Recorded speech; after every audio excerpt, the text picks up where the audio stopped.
ध्यानाभ्यास के लिए कृपया अपने नेत्रों को बंद कर दीजिए। उपलक्षण से सभी ज्ञान के व्यवसाय को बंद करिए। ज्ञान परोक्ष है, इंद्रियादि के पराधीन है, इसलिए ज्ञान से मोक्ष मार्ग नहीं होता है। इसलिए ज्ञान का निरोध कीजिए, स्वाधीन अनुष्ठान करिए। स्वाधीन अनुष्ठान से ही स्वाधीनता होती है, और स्वाधीनता से आप केवल एक ही काम कर सकते हैं, वही मोक्ष का मार्ग है। आप अपने स्वास्थ्य का अनुभव स्वाधीनता से कर सकते हैं। आपकी तबीयत कैसी है, आप कैसे हैं, ये बताने के लिए हमें कोई शास्त्र नहीं पढ़ना पड़ता है, कोई इंद्रिय व्यापार नहीं करना पड़ता है, किसी यंत्र की सहायता नहीं लेनी पड़ती है। शरीर में आराम है या वेदना है, इसका अनुभव हम जब चाहें तब कर सकते हैं, और वेदना और आराम का अनुभव तो स्वतः भी हो जाता है। उसमें कोई मन इंद्रियों की मस्तिष्क की आवश्यकता नहीं होती। यही एकमात्र ऐसा कार्य है जो स्वाधीन है, बिना पर की सहायता है, और यही एकांततः मोक्ष का मार्ग है। कोई सीधा सा संक्षिप्त सा मोक्ष मार्ग बताइए, इस पर चलकर हम मोक्ष प्राप्त कर सकें। प्राय विद्वानों से ऐसा प्रश्न करते हैं तो अनेकों बार ऐसा उत्तर प्राप्त होता है कि मार्ग संक्षिप्त नहीं है, बहुत स्वाध्याय करने की आवश्यकता है, तब कोई मार्ग मिल सकता है। बहुत ज्ञान की आवश्यकता है तो मार्ग मिल सकता है। ज्ञान करते करते पूरा जीवन व्यतीत हो जाता है और मार्ग नहीं मिलता है, और बहुत उलझने पैदा हो जाती है। और कुछ ज्ञान हो भी जाए तो साथ में मान कषाय उत्पन्न हो जाती है। बाहर का परिकर बदल लेते हैं पर मोक्ष मार्ग नहीं बनता है, क्योंकि मोक्ष मार्ग एक ऐसा अनुष्ठान है जो अत्यंत स्वाधीनता से होता है। इसमें न कुछ ज्ञान करने की आवश्यकता होती है, न कुछ क्रिया करने की आवश्यकता होती है। और मार्ग इतना ही है कि हम अपने स्वास्थ्य का अनुभव करते रहें।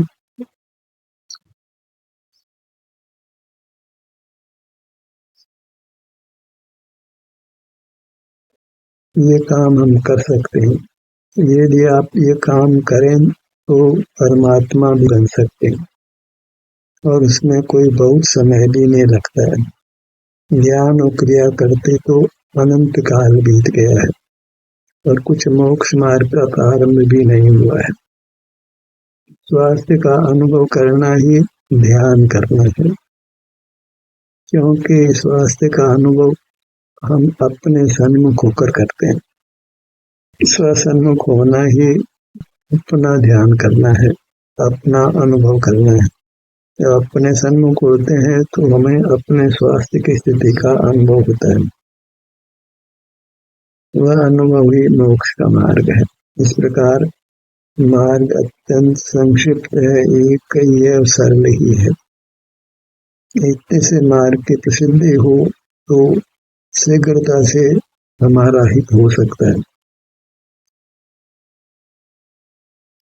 यही काम हम प्रारंभ करें, अपने ध्यान को अपने शरीर पर लाएं और अपने स्वास्थ्य की स्थिति को अनुभव में लें। जो भी स्वास्थ्य की स्थिति है, कभी सुख है, कभी दुख है, कभी किसी भाग में आराम है, कभी किसी भाग में वेदना है, नाना प्रकार की अवस्थाएं हमको हमारे स्वास्थ्य की मिलती हैं। उन सब में हमने संभाव धारण करके केवल उसका स्वाधीनता से अनुभव कर लेना है। उसमें कुछ भी भिन्न साधन की आवश्यकता नहीं पड़ती है, कोई माध्यम भी नहीं बनना पड़ता है।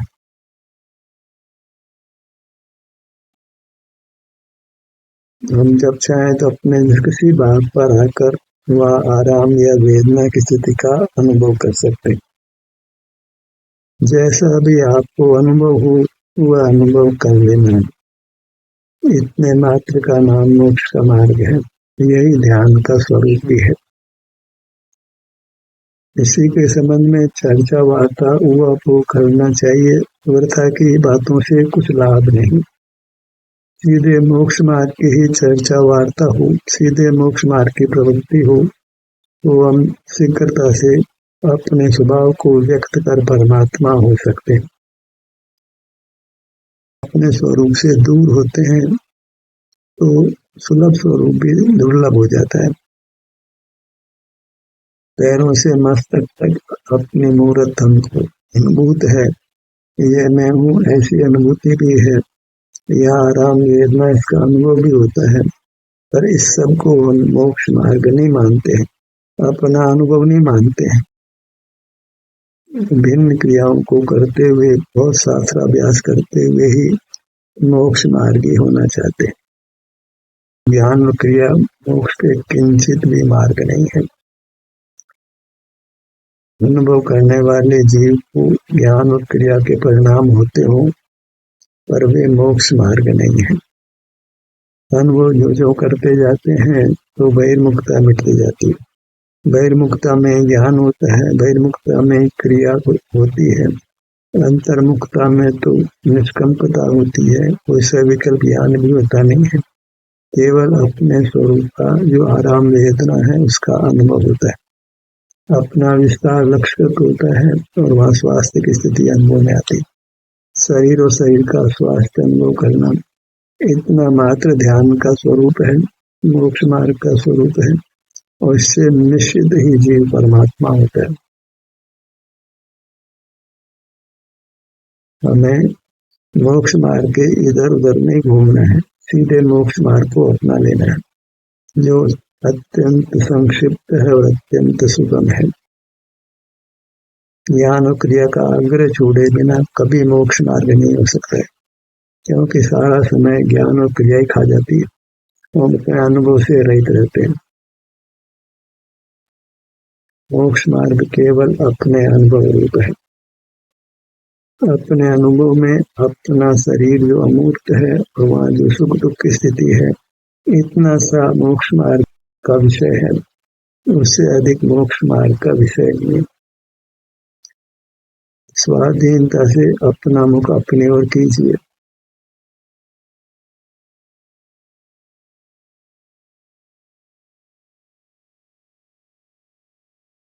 सिर के दांत पर आइए।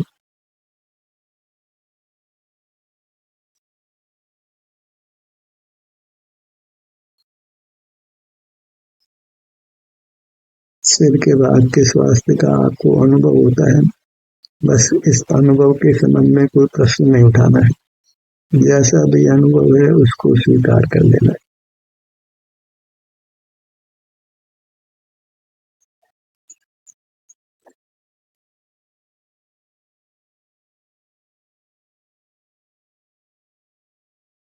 ललाट के बाद पर आइए। ललाट के बाद पर आने के लिए कोई आंखों को खोलना नहीं पड़ता है, मन से विचार भी नहीं करना पड़ता है, कोई स्मरण भी नहीं करना पड़ता है, तो सांस की गाथाओं को भी चिंतन में नहीं लेना पड़ता है।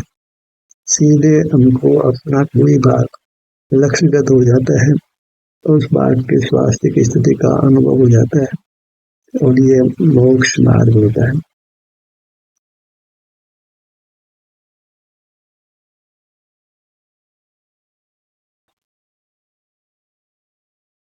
भ्रू मध्य पर आइए।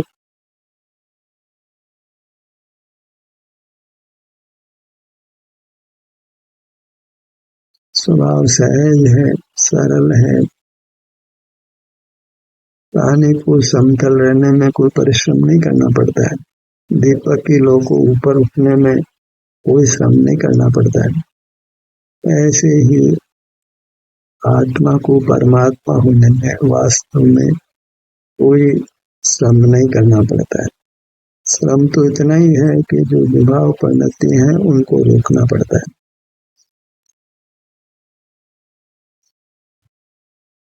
आपका आप अनुभव करना, अपने विभिन्न भागों के स्वास्थ्य की स्थिति को अनुभव में लेना, इतना ही मोक्ष का मार्ग है जो अत्यंत स्वाधीनता से होता है। दोनों नेत्रों के भाग पर आइए। इस भाग का विश्वास भी तभी आता है जब जीव इस प्रकार अपने विभिन्न भागों से युक्त होता है तो वह पाता है कि उसके स्वास्थ्य में दिन प्रतिदिन सुधार हो रहा है, दिन प्रतिदिन उसकी अनुभूति सुखद हो रही है, आकुलता व्याकुलता मिट रही है, कसाई बंद हो रही है, मिट रही है, कुछ अपूर्वता जीवन में आ रही है। उससे उसको यह विश्वास बनता है यही मुक्ति का साधन है और इससे मैं अवश्य मुक्त हो जाऊंगा। बाह्य नेत्र, दाया नेत्र ज्ञान क्रिया करने में जितना समय व्यथा हो जाता है उस सब से भी हम मुक्त हो जाते हैं। फिर प्रतिपल अपने को अपने से जोड़कर हम अपने सुख में वृद्धि करते हैं। बहिर्मुक्ता का काल घटता है, अंतर्मुक्ता का काल बढ़ता है। ज्ञान और क्रिया में बहिर्मुक्ता ही होती है, अंतर्मुख होने पर तो न ज्ञान होता है न क्रिया होती है। मोक्ष मार्ग ज्ञान और क्रिया दोनों से अतीत होते हैं।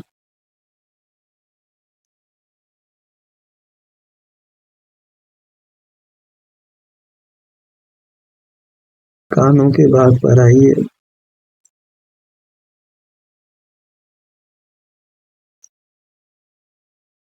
बायां कान, दायां कान।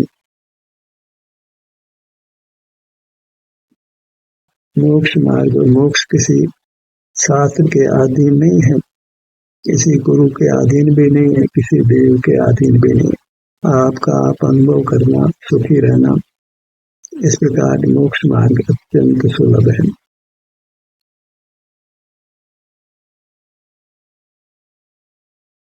बायां कान,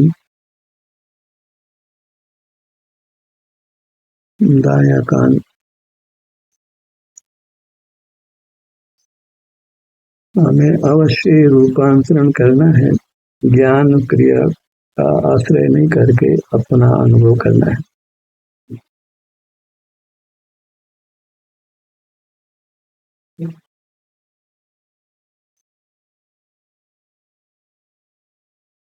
और ये काम अत्यंत गुप्तवृत्ति से हो जाता है। इसीलिए सुख के लिए गुप्त रहकर अपने स्वरूप को भोगना चाहिए। यहाँ पर परिचय नहीं है, आपको आपका परिचय है, हमें पर का परिचय नहीं, पर को अपना परिचय नहीं। इस प्रकार एकत्व विभक्त रहना वही मोक्ष का मार्ग है।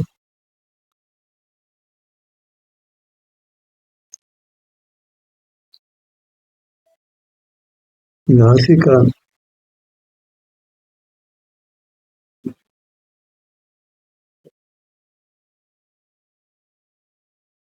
दाया नथुना, दाया नथुना। हर छोटे बड़े भाग को अनुभव में लीजिए।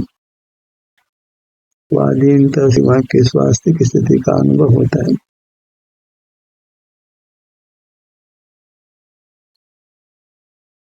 कभी भी अपनी मूर्त का अभाव नहीं होता।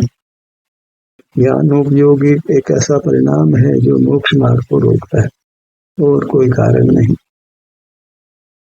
अनुभव को ज्ञान ही रोकता है। अनुभव मोक्ष मार्ग है और ज्ञान संसार मार्ग है, ऐसा दृढ़ निर्धार करना चाहिए। ज्ञान में समय व्यथा नहीं हो, अनुभव में ही हमारा समय व्यतीत होता रहे। अपना अनुभव हुआ तो सहज ही ऐसा परिणाम होता है कि अब मुझे कुछ नहीं जानना है। निशंकता होती है, कुछ जानने की इच्छा नहीं होती, निकांक्षित होता है।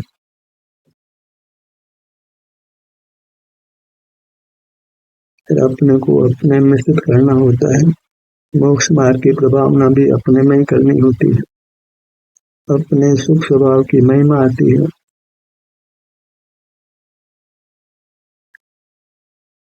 फोटो के भाग पर आइए।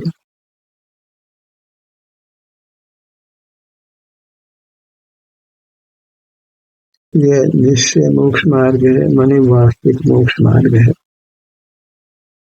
व्यवहार मोक्ष मार्ग का विस्तार बहुत है, वह निश्चय के साथ कदाचित होता है, पर वास्तव में मोक्ष मार्ग नहीं है।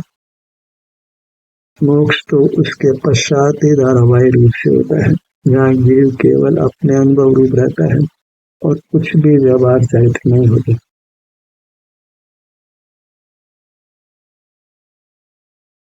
मुख के भीतर ऊपर की दंत पंक्ति, नीचे की दंत पंक्ति।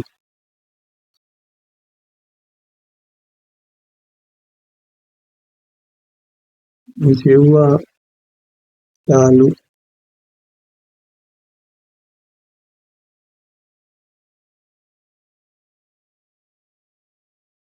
जब अंतरंग तप है तो बहिरंग तप नहीं है, बहिरंग तप है तो अंतरंग तप नहीं है। और जो वास्तविक तप है वह ध्यान है, तो उसके पूर्व के कोई भी तप के अनुष्ठान ध्यान के समय नहीं होते।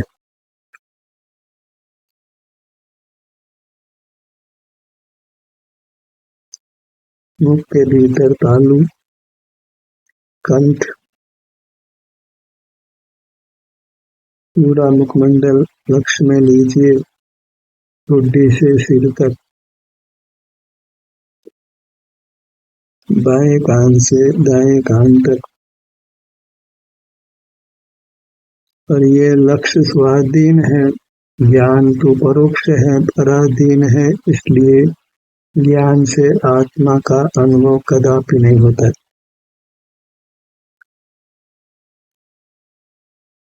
न ज्ञान से अपना अमूर्त शरीर ही ज्ञात होता है, न अपने अमूर्त शरीर में सुख दुख की दशा ही ज्ञान से अनुभव में आती है। क्योंकि अपना शरीर उसमें सुख दुख की दशा स्वाधीनता से अनुभव में आती है। गर्दन का भाग,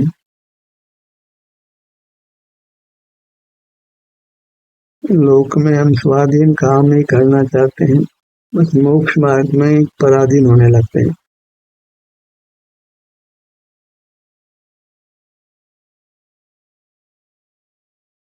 हृदय स्थान, पेट का भाग, नाभि। इस प्रकार अंतर में जो विचरण करते हैं, विहार करते हैं, यही मोक्ष का मार्ग है। ऐसा एक बार निर्धार हो जाए तो फिर सहज ही वृत्ति अंतर यात्रा रूप होती है। इस सहज ही हम अंतर में विहार करते हैं, बहुत सुगमता से, बहुत सरलता से, स्वाधीनता से। इस प्रकार हम कर्मों का नाश कर शीघ्र ही परमात्म दशा को पा सकते हैं। पीठ के भाग पर आइए।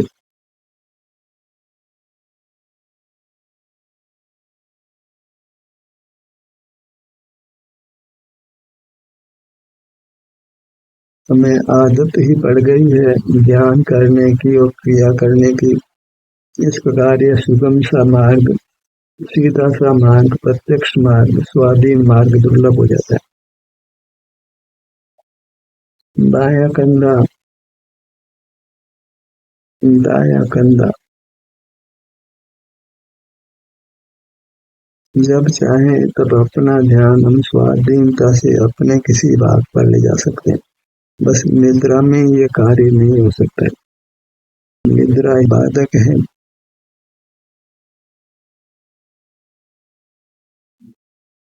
इसलिए निद्रा उत्पन्न करने वाले आहार से बचना चाहिए।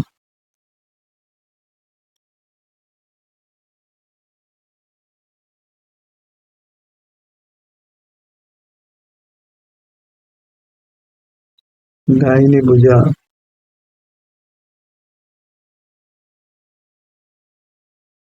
दाहिनी हथेली,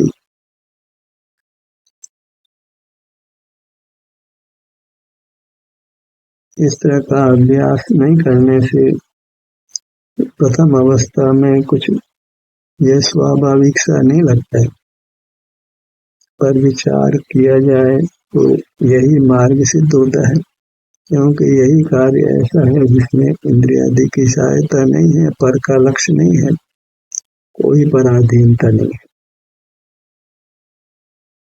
और उसमें अन्य पदार्थ की लक्ष्यगत नहीं होने से रागादिक दोष उत्पन्न नहीं होते, हम वीतराग रहते हैं। दोनों भुजाएं,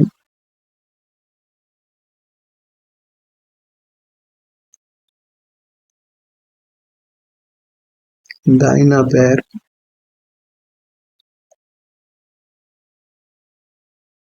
पगतली, पांचों उंगलियां,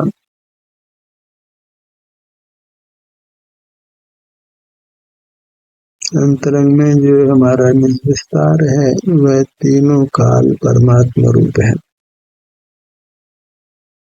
अनुभूति भी है, बस इंद्रिय ज्ञान के समय ही वह अनुभव नहीं होता, इसलिए इंद्रिय ज्ञान का निरोध करना चाहिए।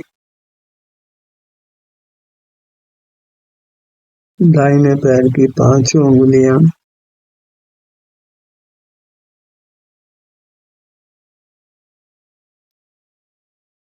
एड़ी, टखना, पिंडली, घुटना, जंगा, पूरा दायां पैर।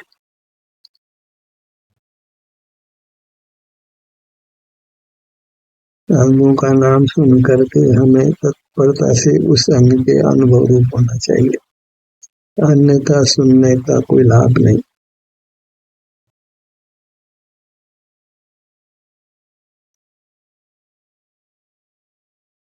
दायां पैर, पगतली, पांचों उंगलियां, एड़ी, टखना, पिंडली, घुटना, जंगा, पूरा बायां पैर, दोनों पैर, अपना पूरा अमूर्त शरीर, इस प्रकार अपने शरीर को लक्ष्य में लेते हैं तो हमारा शरीर रोग रहित होता है, उसमें सुख का अनुभव होता है, इंद्रियां कुशल रहती है, मस्तिष्क भी कुशल रहता है, मन भी कुशल रहता है, कसाई स्थिति लंबी नहीं होती है, कसाई मंद होती है, ये सब लाभ हमको अनुभव से प्राप्त होते हैं, और इसी क्रम में जीव शीघ्र ही संसार दशा का अभाव कर परमात्मा हो जाता है। ध्यान का सत्र यही समाप्त होता है। आपकी सहभागिता के लिए धन्यवाद।